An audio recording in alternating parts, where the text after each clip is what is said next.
Live. I guess we'll give it a couple of seconds until everything goes live, both on X or Twitter and YouTube. So just let me quickly check if things are good. It looks like we are live on both platforms. So maybe just to wait a bit for people to join the stream, we give it a couple of seconds. Majority of the people are just joining, so hopefully everybody's doing fine and fantastic. Okay, I think we're good to start, right? Okay, let's do that. So hello everyone, welcome to today's community call. I'm Robert, a developer advocate at the Stargate Foundation, and I will be your host for today. We're extremely excited to have AJ Park, the co-founder of Radius, as our invited speaker for this session. Our focus for today's discussion is about the Blockspace network for sustainable rollup revenue, and where we will discuss in detail about why Blockspace is the most valuable asset, Radius support for rollups through various sequencing methods, and more. For our viewers, if you have any questions, feel free to drop them in the YouTube chat section or X/Twitter, and we'll do our best to address them. Welcome, AJ. How are you doing, and what have you been up to lately? Hi, thanks for having me. I'm really excited to be here. Last week we were in Brussels to participate in ETCC, and we had a really amazing time there. Then now I'd like to introduce Radius in Starkware ecosystem as well. So yeah, I'm good. Yeah, that's fantastic. Yeah, I hopefully you had a wonderful time in Brussels. Hopefully the rain didn't caught you because it was sometimes heavy raining and some people got soaked. But overall, I think it was a really good event. Okay, without further ado, I think we could just start getting into the topics. So maybe we can start with a simple question, and we can see like what is Radius and how did your journey begin with StarkNet overall? Okay, so I was the software engineer at Samsung Research for more than 14 years, and then at the time I specialized in security and privacy, and then probably in 2016 I led in-house venture project called blockchain-based marketplace for personal data on mobile. So you can sell your data on mobile, such as location data or app usage to marketing companies to make some pocket money. At that time, I realized that a ZK would be the key component for blockchain to become a mainstream of IT infrastructure. So that's when I found ZK and also ZK stock. So and then in 2019, I founded a ZK research community called ZK Soul. And then actually Starkware is the first project who sponsored our community to educate people about what ZK is and how it works, something like that. And then that's the beginning of my personal relationship with Starkware. So, and then in 2020, I started a project called Radius to build MEV resistant AMM because at that time I found that MEV is a really big issue in DeFi. So I thought that I could solve this MEV problem with a cryptographic manner, not like a crypto economics. So that's why when we came up with our own cryptographic scheme called PVDE. It's kind of delay encryption with ZK. So yeah, that's probably the brief introduction of what journey that Radius have been through.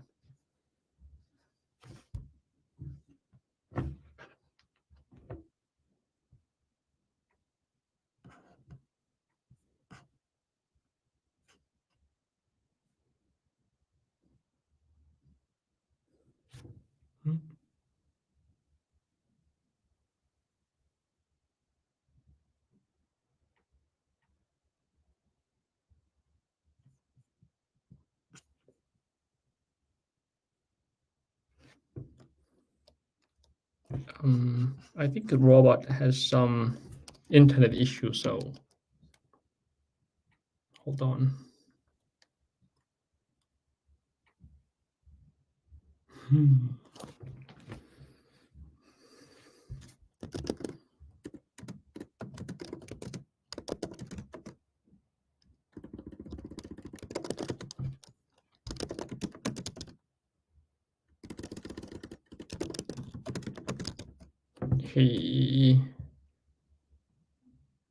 He seems not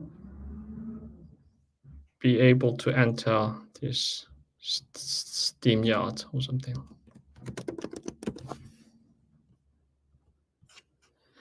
Okay, well, just until he comes back, I will explain what Radius is building, and then what kind of decentralization or synchronous composability thing that Radius has been implementing so far.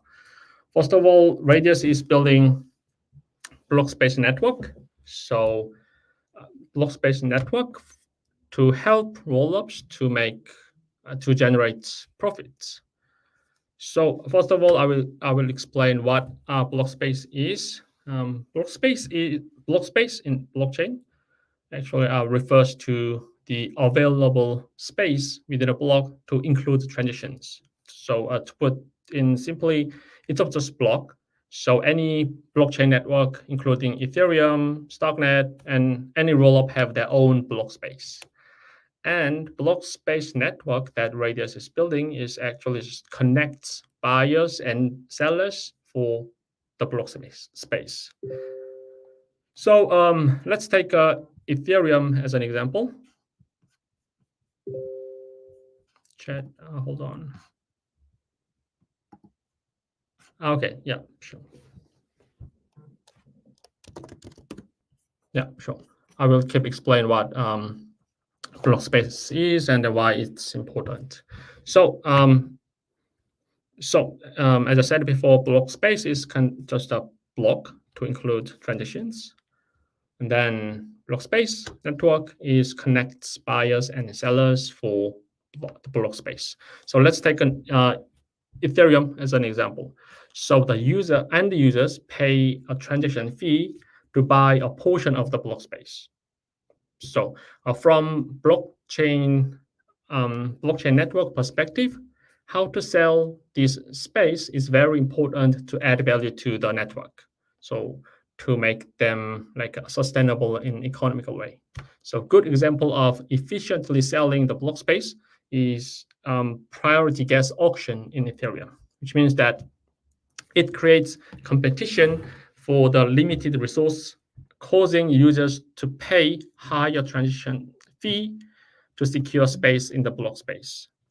So, so that's why currently Ethereum has earned make a profit from these users' transactions. Actually, Ethereum has taken in a step further, like a proposer who have the right of building block delegates this right to more sophisticated one called builders, so they can generate much more profit from block space. But in the case of rollups, it's kind of different. Probably most all rollups right now build their blocks based on first come first serve ordering policy, which means that they only get these transaction fees from the user side. So, but they need more robust revenue source because the big difference between smart contract and rollup is that rollup needs to run their sequencer node, which means that they need some kind of revenue stream to cover this operational cost. So that's why they need really good revenue model. So one thing that these rollups can do is that just get these builders to build their blocks on behalf of them. But right now, rollups is usually doing this centralized sequences, and then the users usually trust these centralized sequencers that this sequencer does not do any malicious behavior against their users. But if this sequencer delegates the right of building block to another third party called builders. It signal that probably these builders might do some kind of malicious behavior to extract maximal value from these users' transactions, such as front running and sandwich attack, those kind of things. So that's why Radius builds Blockspace network that we can help these rollups with Blockspace and the sophisticated builders while making sure that there's no harmful MEV or censoring attack from this sequencer side. So we can help rollups have the robust revenue model, so they can maintain their network sustainable in an economical way. That's why Radius is building this Blockspace network. Great. Thank you, AJ. Hopefully you can hear me. Can you? I'm back. I do apologize for the technical issue.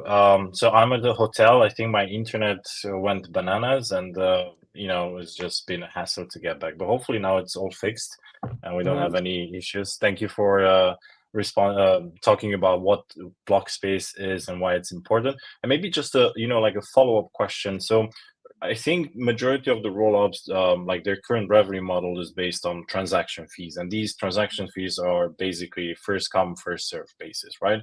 Yep. Now, what is the approach? Like I've read the implementation, for example, of the PBS. What's the approach to implement PBS without maybe compromising the rollup scalability in this sense? Okay, so if it's probably not to do with scalability, but it's more like centralization and decentralization stuff. If you keep centralize the sequencer and adopt this PBS style, this means that these builders can do malicious behavior against the user side. I mean, so that's why we need decentralized sequences, decentralization of sequencing side. So which means that right now the Ethereum has this PBS style because the decentralization is kind of stable, but centralized sequencer with PBS is not like a good sign for their users. So because we cannot guarantee that there's no malicious behavior on sequencer side because another third party get involved while building a block, so there's no guarantee to protect their user side. And then why it's important is that user transaction fees from user side is the primary revenue model set. So applying this PVS might be trigger some kind of a user attrition or something. So that's how we see this PBS. Fantastic. And I know like you already mentioned the decentralization part and some of the important aspects of it. Basically, most of the rollups that we know today, all of them have centralized sequencers, which means that initially you have to trust the sequencer that everything will behave accordingly, right? So there's no way to trust this or enforce things like this. So maybe we could get deeper into the why decentralization important, and how this would basically enhance overall the UX. And maybe you can touch upon also the encrypted mempool as well. Okay. So decentralization on Ethereum or decentralization for rollups is kind of different from this decentralization on rollups because of the reason why we came up with this rollup concepts. It's a scalability. The way that this Ethereum achieve the decentralization might compromise scalability if we apply the same way of decentralizing decentralized network to our rollups.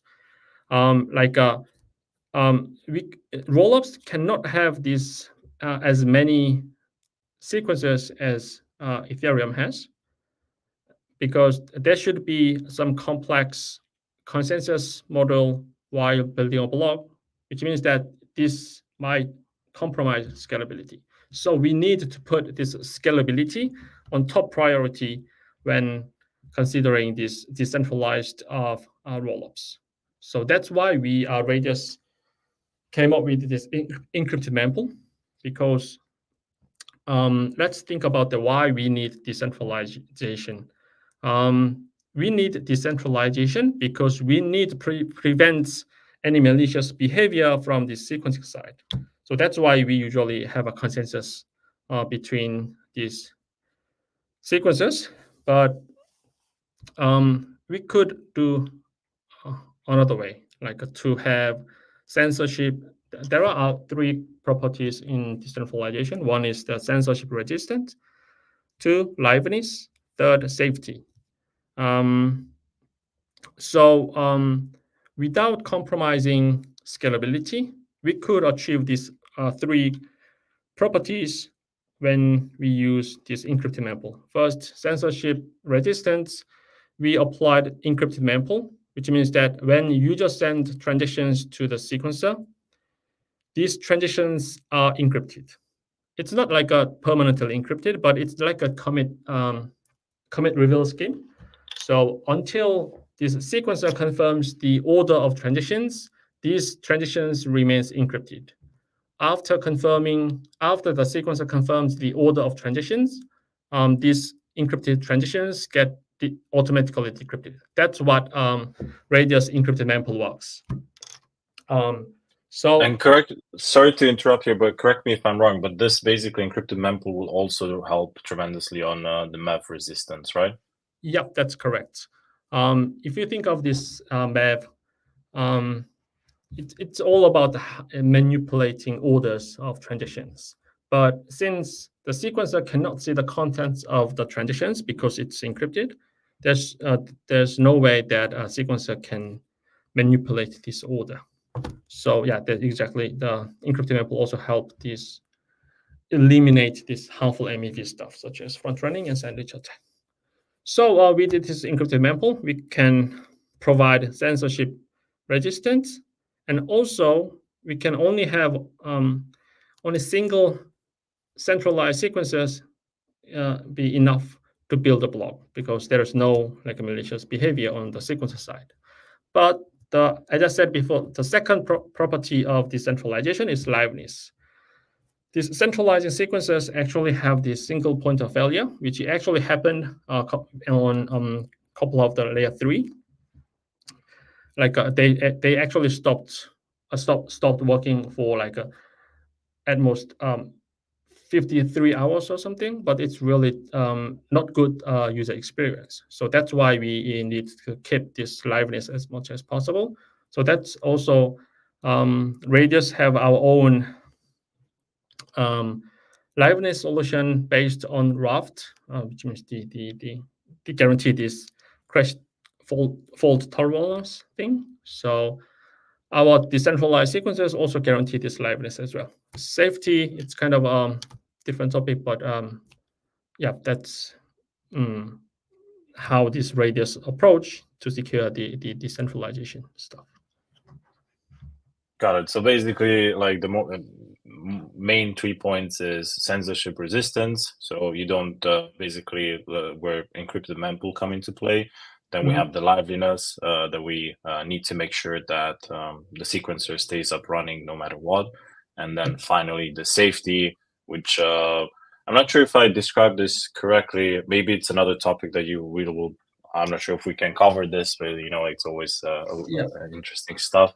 But it's basically there's no way to enforce the transaction, right?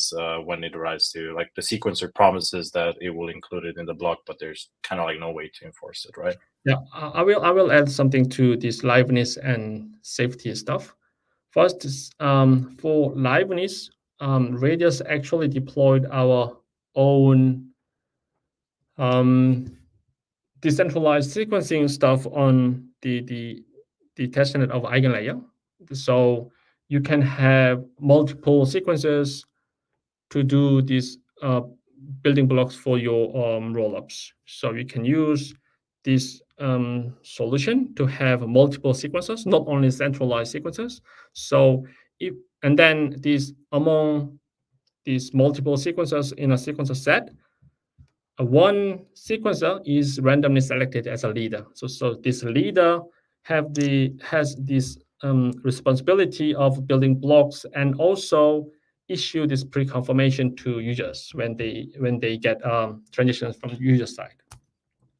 And then this leader stop working.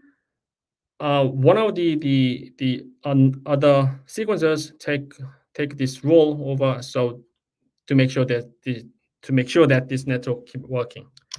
And then safety one, safety in rollups means that your transactions on rollup successfully end up on Ethereum for finality. So that's what safety means in rollup space. So to guarantee this safety, we actually use based sequencing concept, which being discussed in Ethereum actively these days. So which means that we could use like a layer 1 proposal of Ethereum to build layer 2, or like those kind of complex mechanism, but I'm not going to details right now. But yeah, that's the how Radius see this decentralization thing. Fantastic. Definitely very interesting technology. And I've read, I think, one of the co-founders of Radius posted like a nice post about this, and it really touches upon these points as well. So really fascinating. Now, maybe we can zoom out a little bit and go to a different topic. And just to give a little bit of context to the audience, I think in today's rollup ecosystem, there are a few main pain points, so to say. I think the main two pain points is basically liquidity fragmentation and that the isolated nature of every rollup. And basically, what's needed is kind of like a unified ecosystem and have interoperability between them. So maybe this could go into the next question. Recently, you announced a partnership with Avail to solve this issue by introducing the shared sequencing for cross rollup composability. Can you explain how does this work and maybe some of the challenges that you have faced so far? Yeah, sure. So as Robert said, we couple of weeks ago we published our demo of our shared sequencing solution on Avail Nexus. So it's kind of simple that we support this synchronous composability between multiple rollups by introducing a shared sequencer between these two rollups, which means that this shared sequencer builds multiple blocks for these multiple rollups. So it's kind of this shared sequencer monopoly this right of building blocks for these multiple rollups. So it can easily guarantee this atomic inclusion because this shared sequencer have all the power to what kind of what transitions to be included in each blocks simultaneously. So atomic inclusion is kind of easy for if we use this shared sequencer. The problem is that atomic execution part. We need atomic execution to guarantee this cross rollup composability. Without this atomic execution, there should be like many problems can happen. For example, let's suppose that rollup A and rollup B need to communicate.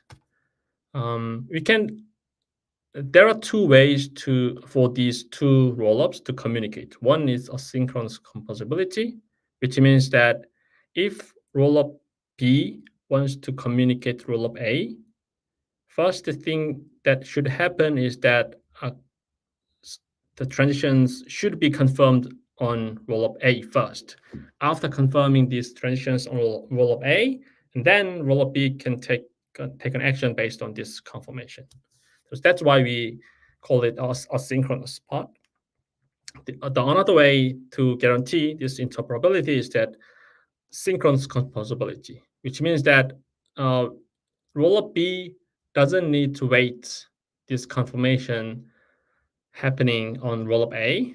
We can simultaneously guarantee this includes the related transactions on Rollup A and Rollup B. But in that some case, transactions on Rollup A might fail.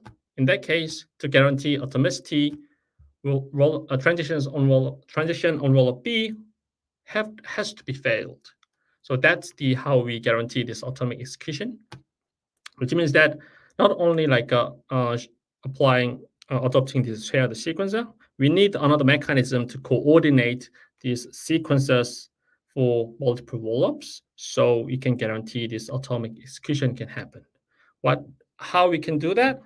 Shared sequencer is usually communicate this trusted entity to execute transactions on each rollups. So when building blocks on shared sequencer side, it can guarantee these only valid, only successful transactions to be included in a next blocks for each rollups. So that's how we can guarantee this synchronous composability stuff. Some projects actually use like another virtual machine to guarantee this composability between rollups, but it's kind of more brings more complexity. So we kind of make it kind of simple and with low overhead, I suppose. We are planning to publish this technical document of how this whole cross rollup synchronous composability works on Ethereum research quite soon, probably early next week. So you can read out how it works and to find out how it works. Fantastic. Yeah, definitely. I'll share the resources with the viewers here. But I guess this new technology will basically create this interoperability between different rollups and will tremendously reduce also the costs in that sense. And finality, I guess that will be quite fast as well between them, right? Yes. Fascinating. Because Rollup A doesn't need to be Rollup B doesn't need to be wait the confirmation of Rollup B. So finality should be fast. But I'm not saying that this synchronous composability is much better than asynchronous composability. I think there are different use cases for each composability, such as flash loans or any other DeFi use cases could use this synchronous composability. For example, like if a value that your transitions is aiming to handle changes over time, synchronous composability might be the one that you should go for. But other than that, asynchronous composability might be enough to support majority type of transitions and use cases, I suppose. Fantastic. So, yeah, thank you for that great explanation. And now maybe we could get into some of the, development in the Starknet ecosystem. And I know, like I wasn't back in May, I believe, this year, there was an official announcement that Radius planned to collaborate together with Starknet and focus on building and enhancing the Starknet Layer 3 app chains ecosystem. So my question would be, is like, how does Radius plan to contribute to Starknet ecosystem, and what are the plans to enhance the Layer 3 app chain ecosystem? Okay, so basically, personally, I'm really big fan of the fractal scaling concept that Starkware actually minted at the first time for the first time. So but the problem with this rollup and app chain approach is probably the fragmentation that you also mentioned before.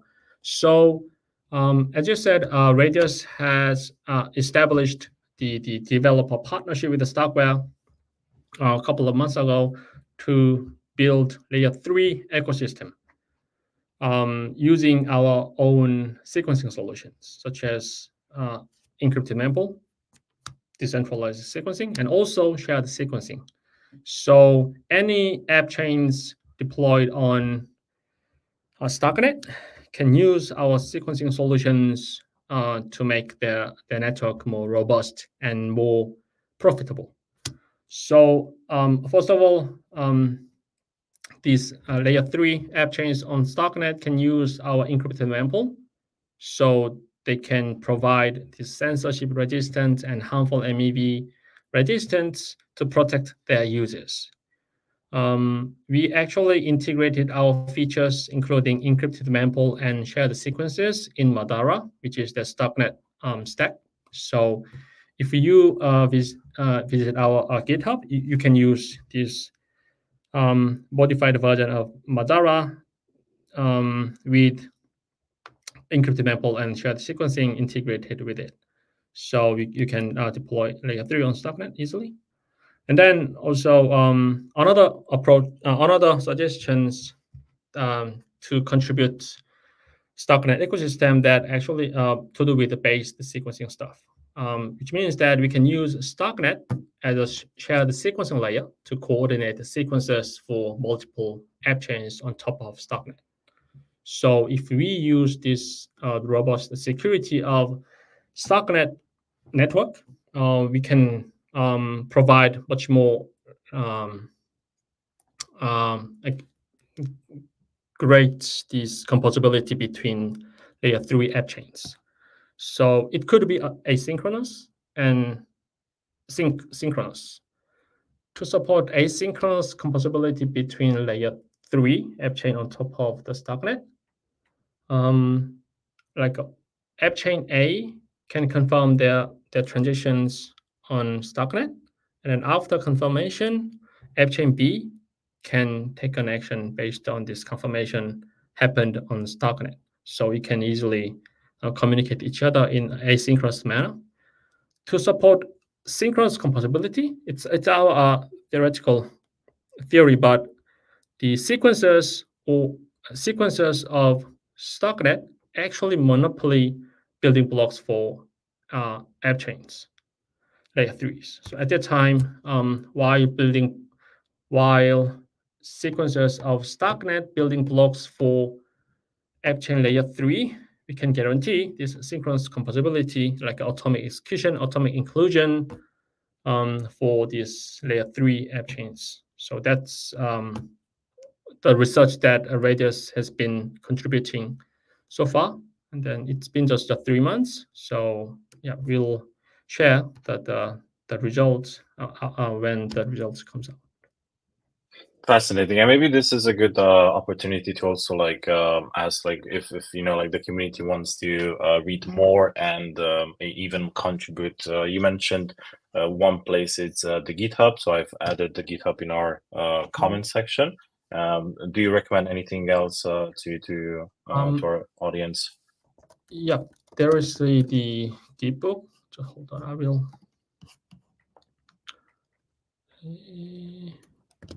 So for the audience, I've added the X channel for the website for Radius and the GitHub, and then you can check out the resources there.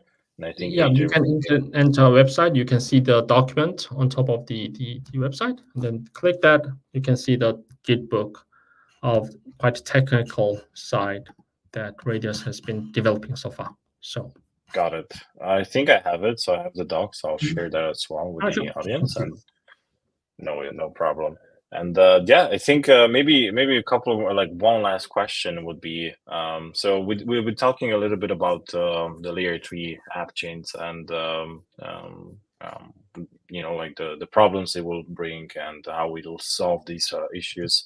But maybe just to ask you, like how would you see the future of app chains on Starknet, and what type of app chains would you like to see being developed? sure. Actually, during FCC, we've met various types of app chains, including DeFi and GameFi. So that's quite surprising for me to see that many projects are actually developing their own app chains based on these rollups, not like using smart contracts. So I expect many app chains will emerge on Starknet since the development environment actually becoming this mature. I just said before Madara, Starknet Rollup framework also becoming mature. So you can use this Madara to deploy your own app chains on top of Starknet easily. And then another development environment is that Rollup as a service providers. So if you do a one-click or quite simple process, you can also deploy your layer 3 or app chains as well. So with this whole development experience, I think many app chains will emerge. And then especially the area that